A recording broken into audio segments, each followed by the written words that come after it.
Tapi karena tidak punya iman, Allah hinakan itu Fir'aun. Mana buktinya?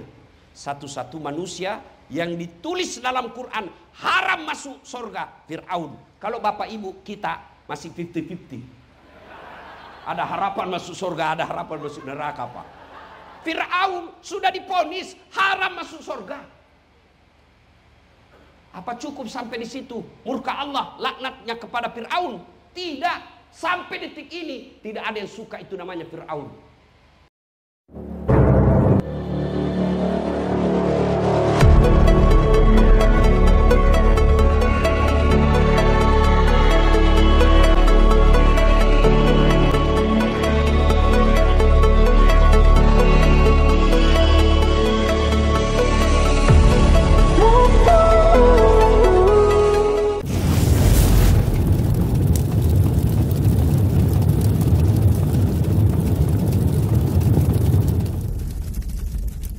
Sumatera Utara, Bapak ndak usah keluar duit kalau mau lihat gunung yang hijau. Keluar saja kau dari rumahmu, kau tengok itu gunung. Wow, gratis. Apalagi? Hah? Orang Australia datang ke Bali hanya mau melihat sawah yang hijau. Sawah yang menguning, dia keluarkan duitnya sampai puluhan juta hanya mau melihat sawah yang hijau dan kuning.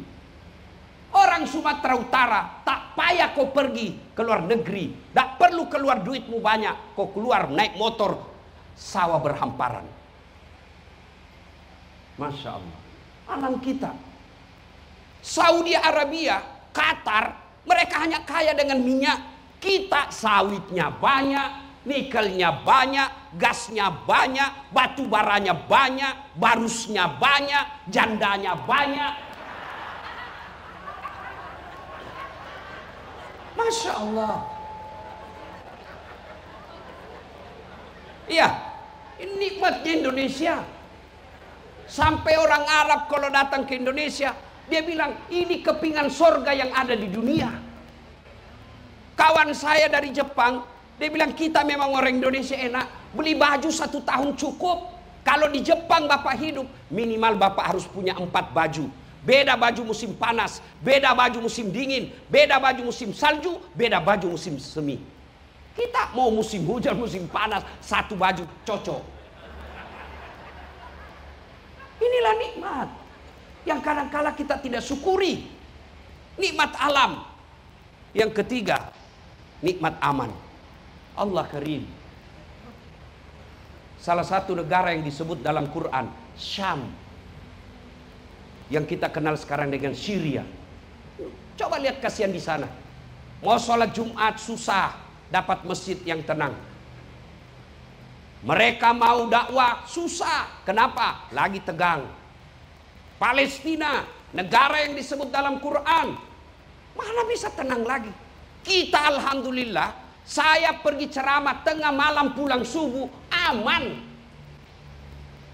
Ini nikmat, Pak. Mana bisa saya ceramah lagi kalau tidak aman di sini? Mana bisa saya ceramah kalau sudah tidak aman?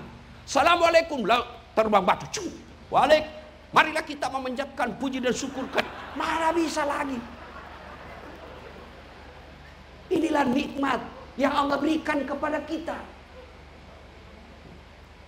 Dan siapa yang punya tanggung jawab besar menjaga Kamtibmas, kalianlah para polisi Republik Indonesia. Makanya saudara-saudaraku polisi, jangan jadikan polisi ini untuk cari uang semata.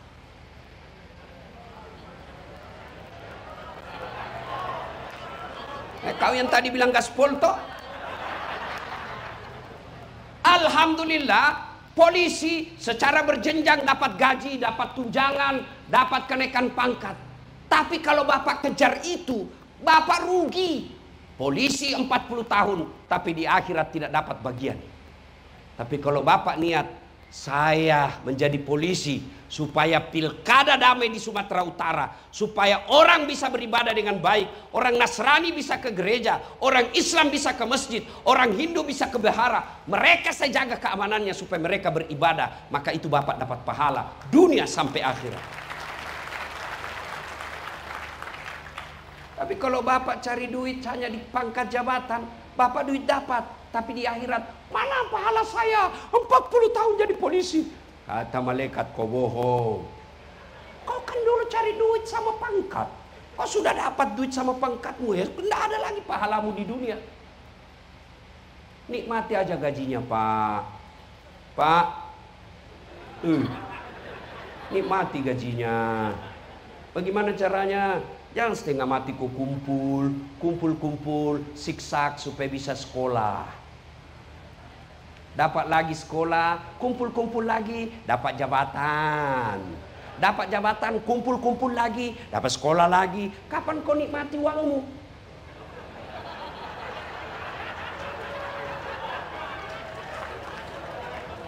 Lebih baik kumpul, kasih istrimu. Belikan dia emas. Belikan dia berlian. Benar, Ibu? Nah, ini istrimu, biar kau tidak pulang, yang penting ada isi ATM-nya. Betul, Ibu? Kau tidak percaya, dengar. Biar tidak pulang, yang penting ada uangmu dia cari. Daripada, ya, saudaraku, nih, oke, kita kembali lagi tentang satu pesan ini. Yang kedua, Nabi pernah bersabda, atadruna manil muflis? Saudara-saudara sekalian, kau tahu enggak siapa yang bangkrut di akhirat kelak? Kata sahabat, yang tidak sholat ya Rasul. Oh, dia sholat 5 waktu bagus, sholat sunnahnya ada. Yang tidak puasa Ramadan ya Rasul. Oh, dia puasa Ramadan, Senin Kamis dia lancar puasa sunnahnya. Yang tidak bayar zakat ya Rasul, dia bayar zakat harta, zakat fitrah. Oh, mungkin yang tidak haji padahal sudah mampu. Oh, dia haji, bahkan hampir tiap tahun dia pergi umroh. Oh, kalau begitu siapa yang bangkrut ya Rasul? Dengar, siapa yang bangkrut ya Rasul? Nabi jawab, jarusu wahatiur rahim. Tetangga yang jahat sama tetangganya dan yang memutuskan tali persaudaraan. Kenapa dia bangkrut? Kata sahabat, bagaimana caranya? Kok bisa bangkrut ya Rasul? Dia kan baik ibadahnya. Kata Nabi, benar. Hubungannya kepada Allah baik, hablum minallahnya baik, sayang hablum minannasnya rusak. Apa itu? Ketika dia setor sholatnya, ya Allah, ini sholatku. Datang teman kantornya, tunggu dulu. Dia memang rajin sholat. Saya pernah satu kantor di Mapolda Sumut. Dia fitnah saya. Gara-gara fitnahnya saya dimutasi non-job. Saya minta keadilan. Allah berfirman, ya sudah, ambil sholatnya 12 tahun. Dia setor lagi puasanya. Ya Allah, ini puasaku. Datang lagi, tunggu dulu. Saya juga pernah bertetangga itu. Saya pernah difitnah. Katanya anakku yang keriting rambutnya bukan anaknya suamiku. Karena suamiku lurus rambutnya. Gara-gara fitnahnya, saya diusir dari komplek. Saya minta keadilan. Allah berfirman, ya sudah, ambil sholatnya 12 tahun. Dia setor semua amalnya. Terakhir, habis pahalanya. Habis, masih ada yang datang. Saya juga pernah itu, sama-sama caleg.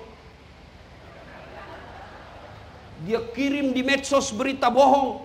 Dia kirim di medsos fitnah. Akhirnya saya bangkrut. Sudah jual sawah, tidak terpilih gara-gara fitnahnya dia. Saya minta keadilan. Orang ini berkata, ya Allah, bagaimana lagi caranya? Sudah habis amalku. Kata Allah, tidak ada kebatilan yang tidak ada balasannya hari ini. Supaya adil, ambil dosanya orang yang pernah kau sakiti. Itu yang disebut bangkrut. Habis kebaikannya hubungan kepada Allah, hubungannya kepada manusia jelek, habis. Nah, sekarang apa penyebab putusnya persaudaraan? Satu, pilkada. Saya biasa bingung lihat orang, Pak. Kenapa tegang sekali lewat ini pilkada? Ini pergantian kekuasaan sunnatullah. Kenapa kita ini rakyat mau ribut-ribut? Tapi sebenarnya rakyat ini tidak mau ribut, Pak PJ. Tidak ada ini Pak Pangdam mau ribut. Tidak ada. Rakyat ini hanya nunggu serangan fajar.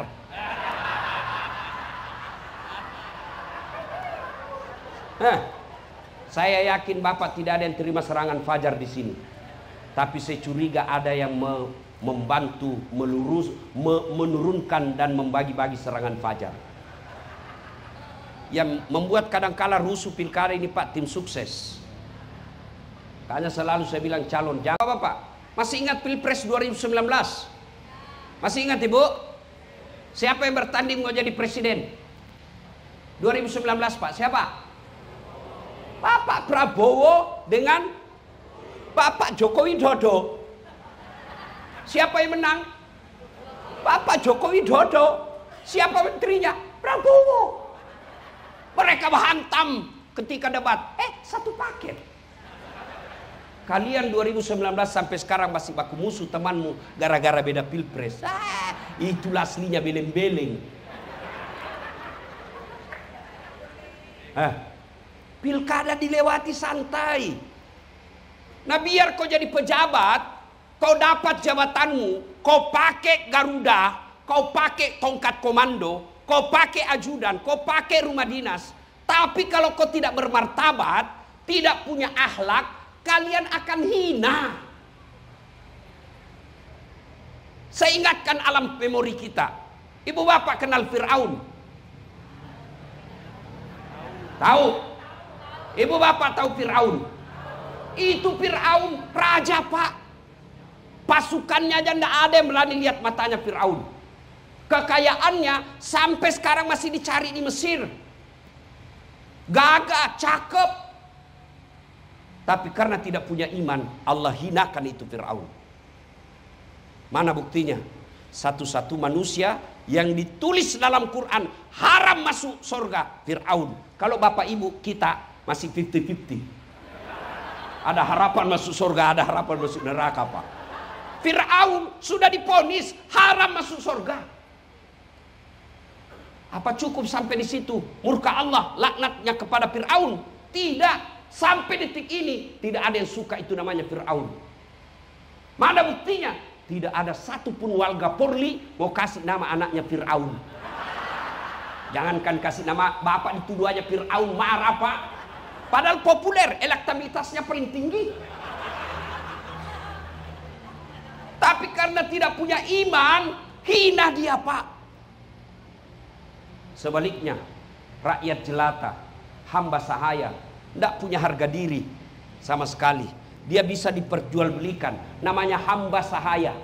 Tukang sisirnya anaknya Fir'aun, namanya Masita. Dibakar dan direbus hidup-hidup oleh Fir'aun. Hanya karena dia mempertahankan la ilaha illallah. Dia korbankan jiwa raganya satu keluarga.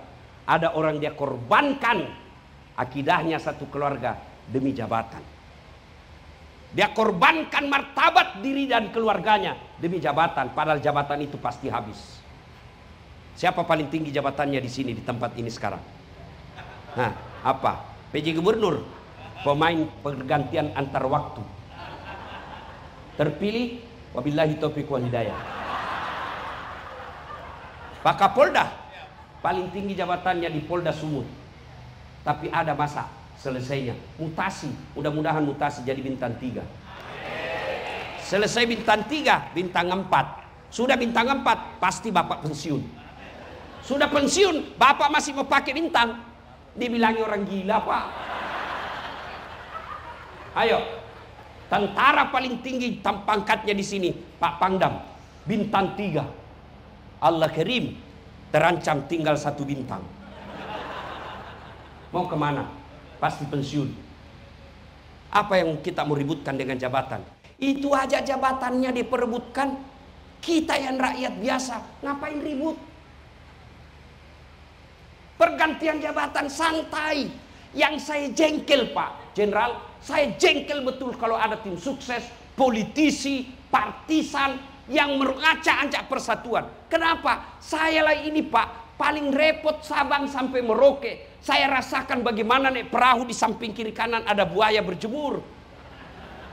Saya rasakan berjam-jam naik mobil, tikungan kiri kanan sampai saya sakit.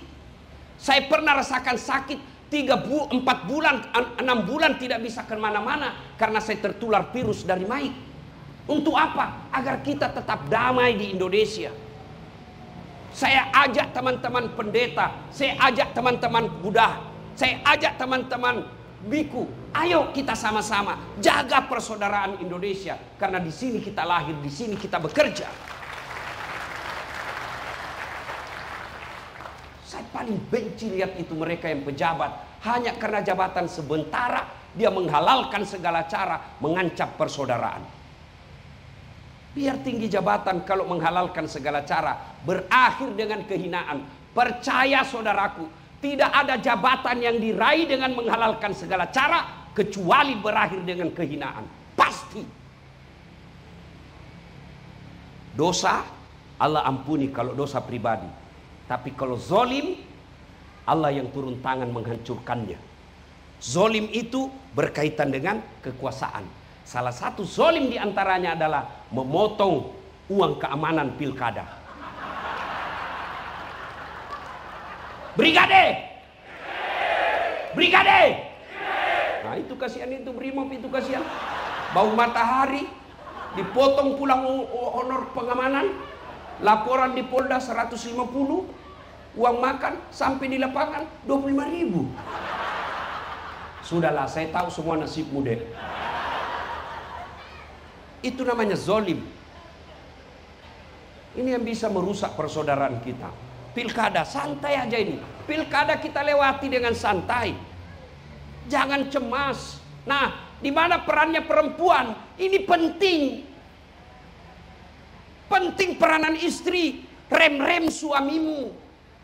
Ketika dia mulai hilap, rem dia ketika kau tidur. Jangan malah menjadi provokator. Apa perempuan berpengaruh? Sangat pengaruh. Apalagi kalau suaminya sudah suami takut istri. Mana ada polisi tidak takut sama istrinya? Sudahlah, sahabat baku tahu kita semua. Dia bilang, teman saya polisi, sebenarnya kami tidak takut sama istri Ustaz. Cuma ini istri sedikit-sedikit melapor sama istrinya komandan. Dan istrinya komandan juga, ternyata komandan juga takut sama istrinya.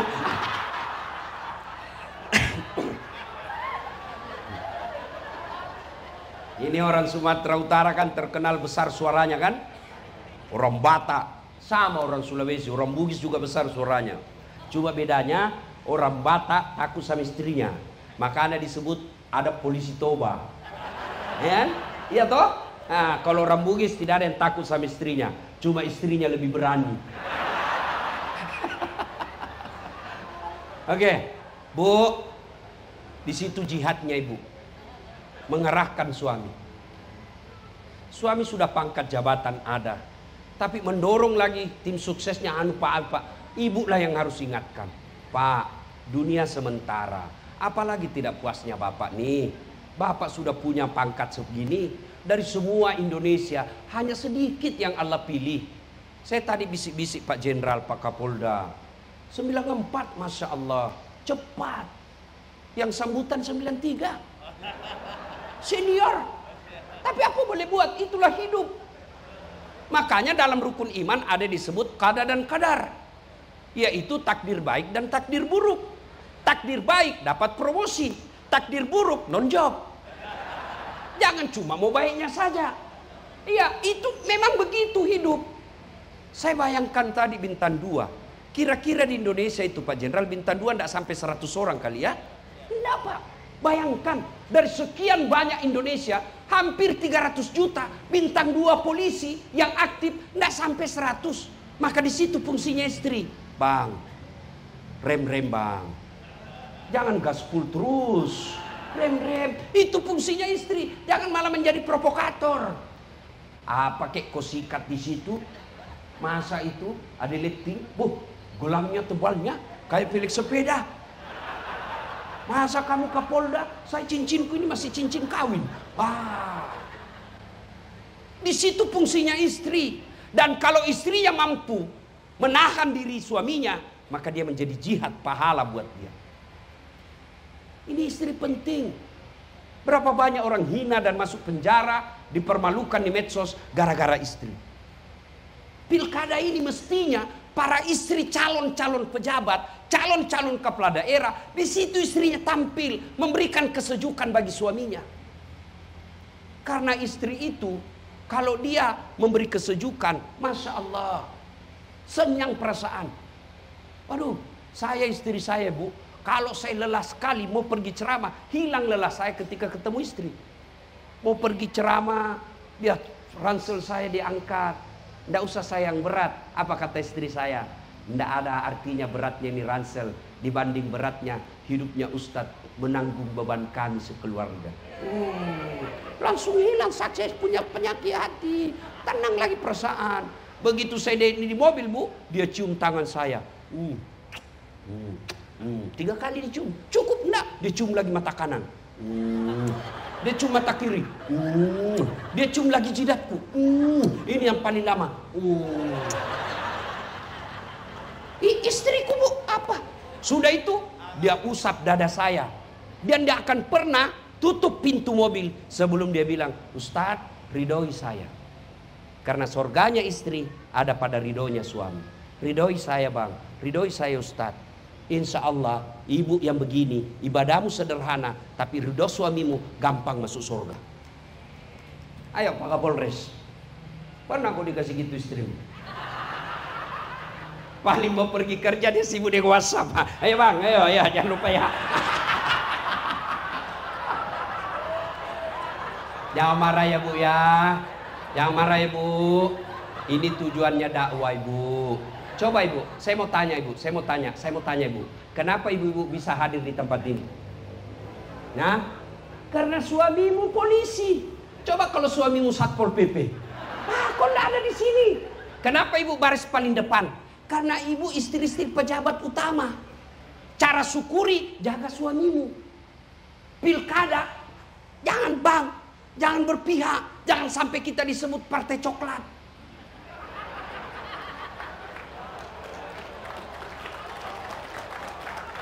Pak Jenderal, saya marah sekali Pak kalau ada orang hina polisi. Padahal saya lah paling sering gaspol sama polisi. Coba, mana ada ustadz yang berani maki-maki jenderal di depannya? Hanya ada saat latih Pak. Kenapa? Karena saya mau ajak para polisi masuk surga. Karena saya bisa dakwah dengan aman karena jasa-jasanya polisi. Maka Ibu, jaga suami Bu. Caranya, ingatkan, rem. Ibu, suamimu Kapolres, Ibu bisa jadi Kapolres Tabes. Masya Allah. Nah, kalau beliau ini Panglima namanya Pak, istri beliau bisa jadi Pangenam. Apa? Coba, ini PJ di kantor gubernuran. Biar PJ mau lantik kau, kalau istrinya tidak setuju, tidak jalan juga kamu. Biar Pak Kapolda senang kamu, tapi istri beliau tidak senang, masalah hidupmu bos. Apalagi kalau ibu katakan, saya tidak suka lihat itu anak buahmu itu. Pokoknya bulan depan saya tidak mau lihat lagi di kantor. Bingunglah Pak Kapolda. Maka di situ fungsinya, cara istri ngerem. Pilkada ini istri perlu perhatian, perlu peran besar. Untuk apa? Ngerem para suami yang haus kekuasaan.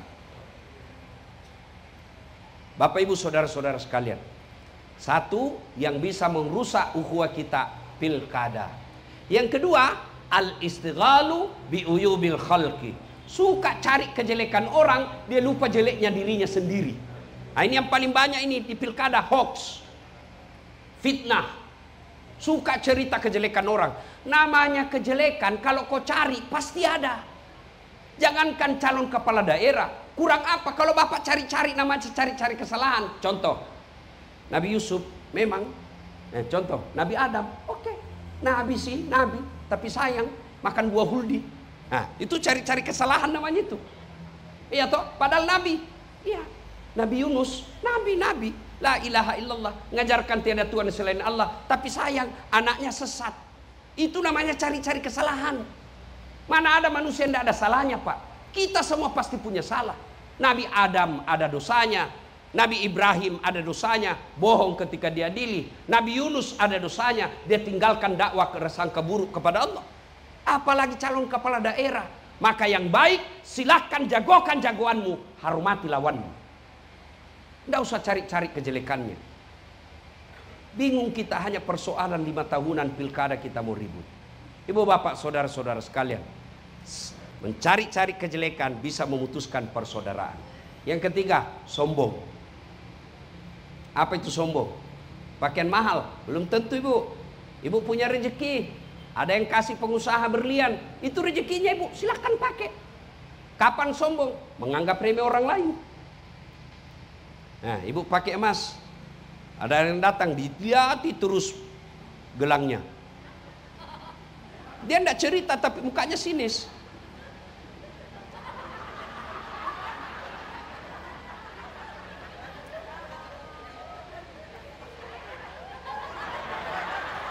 Apa? Palsu.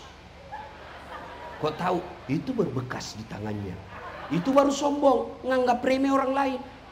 Para kombes, bapak pakai krokodil, baju buaya, itu rezekinya bapak, silahkan. Katanya kalau asli kepalanya menghadap keluar. Kalau palsu menghadap ke dalam, buahnya darat ya pak. Harga 3-4 juta, pakai pak, rezekinya bapak. Kapan bapak sombong? Menganggap remeh baju orang lain. Kau tahu ini 4 juta ini.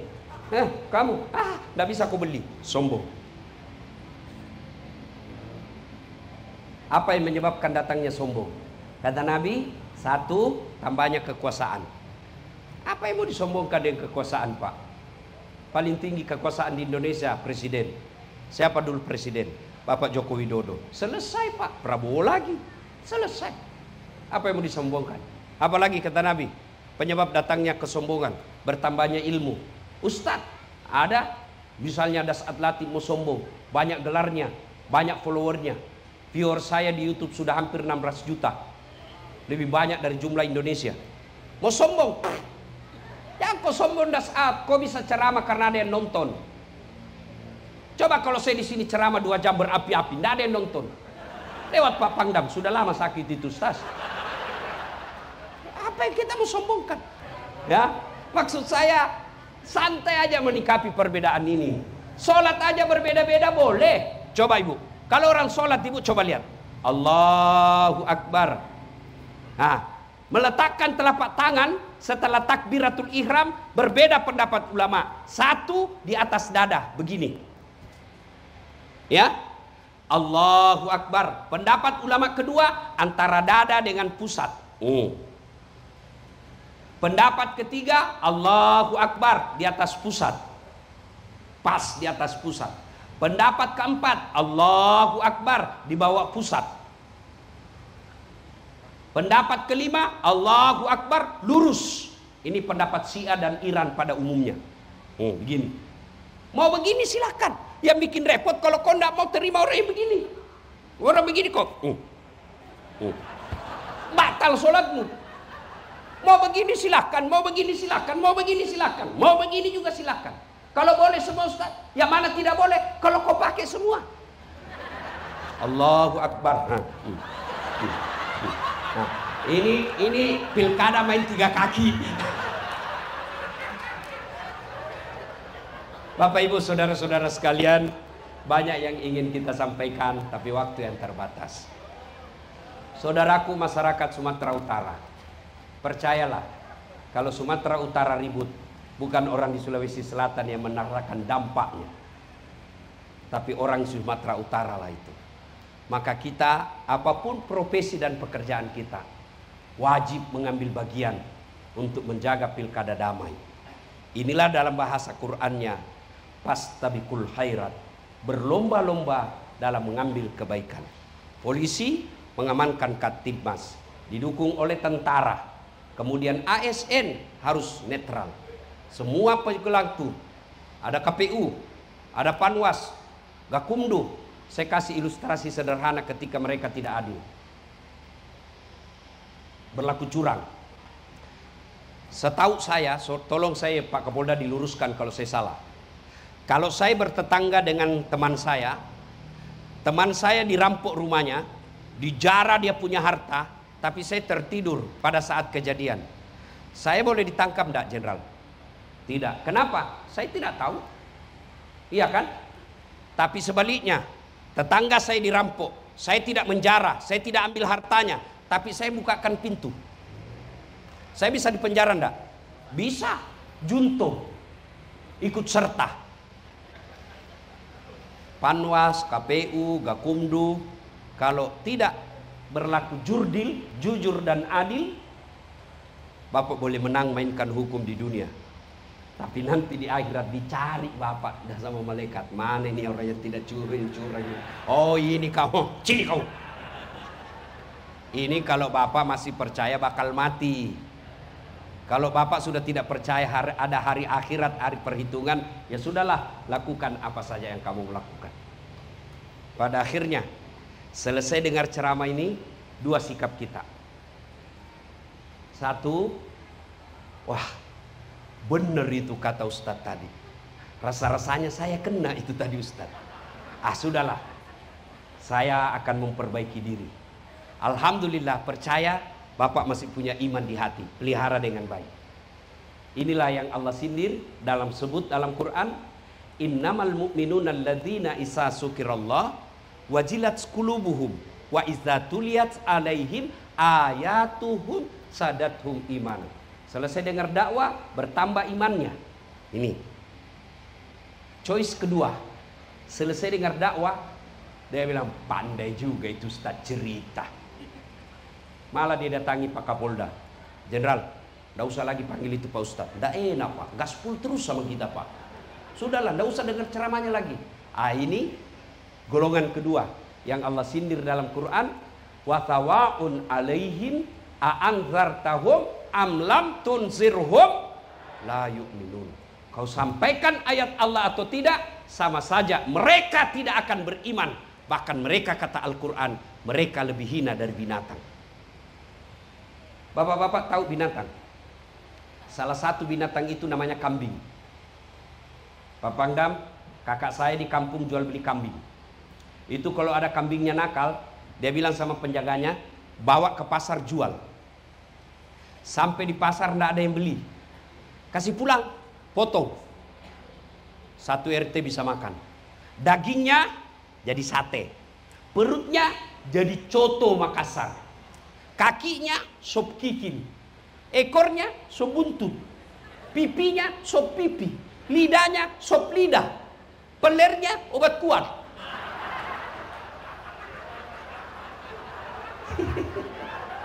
Iya toh? Iya. Kambing nakal, jual. Tidak ada yang beli, potong, kita nikmati sama-sama. Tapi kalau ada aparat pelaksana pemilu tidak baik akhlaknya, mau diapa? Jual, siapa yang mau beli? Masuk penjara pun masih makan uang. Dipotong, siapa yang mau makan? Itulah makna dari ayat, mereka lebih hina dari binatang. Pak Kapolda tidak mau masyarakat Sumatera Utara mencap diri lebih hina dari binatang. Maka diundanglah Dasat Latif datang ke tempat ini untuk menggugah kita semua. Bukan berarti saya yang paling cerdas di sini. Ada ketua majelis ulama di sini, ada para guru di sini. Bukan berarti saya yang paling alim, paling cerdas dan paling bersih. Hanya karena pertimbangan semata-mata paling banyak followernya. Mudah-mudahan ada manfaat. Lebih dan kurangnya mohon dimaafkan. Tadi semua yang sambutan berpantun, saya pun ingin berpantun. Lu bilang cakep ya. Dari mana datangnya cinta? Dari Facebook turun ke WA. Dari mana datangnya kecewa? Setelah ketemu ternyata berbeda. Lebat batang padi jerami, padi dipanen di pagi hari. Niat hati berpoligami, apa daya takut istri. Burung cendrawasih terbang tinggi, mencari makan di pagi hari. Bukan kami takut istri, cuma istri lebih berani. Demikian, usikum wa nafsi bitaqwallah, fastabiqul khairat. Terima kasih Pak Kapolda. Saya dapat informasi dari anak buah Bapak yang bertekad betul sampai harus menyesuaikan waktu detik-detik terakhir ini, karena besok sudah minggu tenang, hanya malam ini saya bisa hadir. Maka beliau katakan, oke, malam itu juga. Padahal sebelumnya jauh hari diminta, tapi saya ini laki-laki jarum super, jarang di rumah suka pergi. Tapi bukan Ji Samsu, janji manis nyatanya palsu. Terima kasih Pak Jenderal. Mudah-mudahan bapak-bapak yang hadir di tempat ini, Allah mudahkan karirnya, Allah murahkan rezekinya semua. Selamatkan kita berkumpul lagi di akhirat bersama Rasulullah minum di telaga Al-Kausar. Ibu-ibu, mohon maaf jika ada kata yang tidak enak. Ketahuilah itulah cara saya mencintai ibu-ibu. Demikian, mudah-mudahan ada manfaat. Lebih dan kurangnya mohon dimaafkan. Usikum wa nafsi bitaqwallah.